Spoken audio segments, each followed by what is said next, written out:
l'ONU-SIDA, pourquoi il s'engage dans ce tel projet?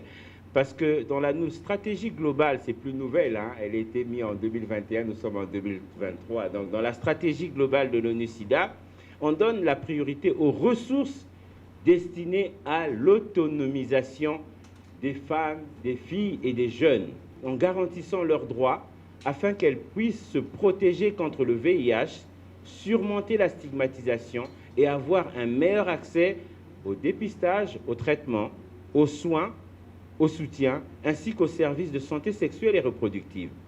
Donc, veiller à ce que les adolescents et les jeunes reçoivent une éducation et soient économiquement autonomes est une stratégie de prévention contre le VIH solide. La stratégie préconise des réponses au VIH menées par les villes, donc au niveau local, et c'est pour ça que j'encourage qu'aucun coin soit laissé pour compte, même si certains coins sont exposés aux violences, et je salue votre initiative de couvrir aussi les jeunes de Cité Soleil, de telle sorte que, comme le veut la réforme des Nations Unies, que personne soit laissé pour compte, et on vous félicite pour cette initiative. Je voudrais aussi dire aux jeunes ou aussi aux partenaires que la vision de l'ONU-SIDA, c'est plutôt une vision globale, dans le sens d'intégrer le VIH.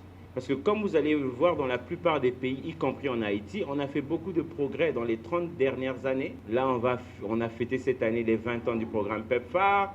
Là, le pays est aussi en train de pousser avec le Fonds mondial. Donc, au niveau des traitements, du dépistage, le VIH n'est pas terminé, mais on a fait des progrès. Seulement, pour atteindre le dernier maille, le dernier kilomètre, il faudrait avoir une stratégie plus large. Aller chercher les gens là où ils sont. Et dans les groupes les plus vulnérables, on a les jeunes, on a les populations clés, on a les femmes et autres groupes vulnérables. Et donc, c'est important d'avoir cette session avec vous. Et j'encourage vraiment ce genre d'initiative pour vous transformer en tant que jeunes, futurs dirigeants peut-être, mais aussi avec un rôle essentiel dans la société et dans la gestion et dans la transformation des milieux où vous venez. Quand je parle de Cité Soleil, vous savez bien ce que cela veut dire. La première idée qui nous vient en tête, c'est une zone de non-droit, contrôlée par les hommes armés. Une zone comme beaucoup d'autres dans le pays, surtout à travers la zone métropolitaine de Port-au-Prince, où hommes et femmes, animés par le désir du mal, utilisent la violence basée sur le genre comme une arme stratégique pour asseoir le pouvoir de peur et de domination. Vous venez d'entendre, tout comme moi, la nouvelle de l'enlèvement suivi de séquestration de Miss Laurette. Elle était ici avec nous la semaine dernière pour parler de l'impact néfaste de ce phénomène sur la population. Elle avait même prodigué des conseils à ses collègues, les invitant à la prudence, tout en les encourageant à ne pas baisser les bras.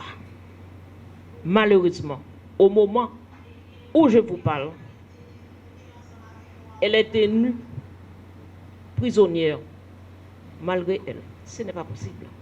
Nous avions pu, en temps de record, former plus de 300 jeunes avec un pourcentage élevé de femmes et de jeunes filles.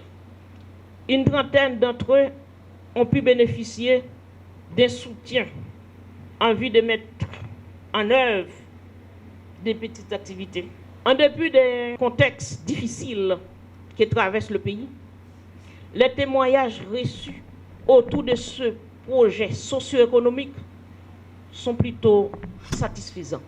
L'éducation est l'arme la plus puissante qu'on puisse utiliser pour changer le monde. Tout comme nos du plus grand bidonville du pays, Cité Soleil, meurtrier par la violence, l'oubli, la marginalisation et l'ignorance des facteurs déclencheurs de la violence sexuelle est basé sur le genre et mieux placé pour prononcer un tel propos. En effet, ce mercredi 24 janvier 2024 n'est pas comme les autres. C'est une journée bénie, une journée d'allégresse et de joie. Un moment exceptionnel dont nous nous souviendrons longtemps et auquel nous repensons certaines nostalgies.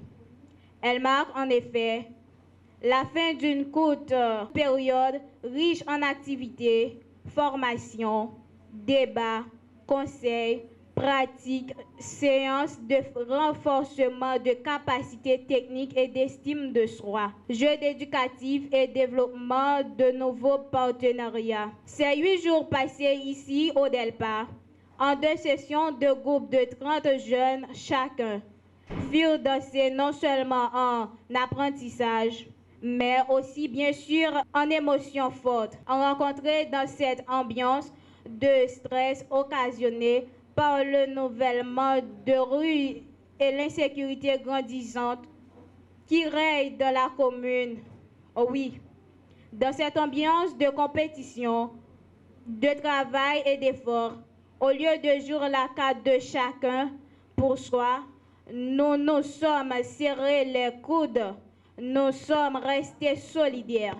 Nous pouvons être fiers de cette cérémonie de collation de certificats et de notre formation qui nous donne des atouts importants pour notre vie professionnelle.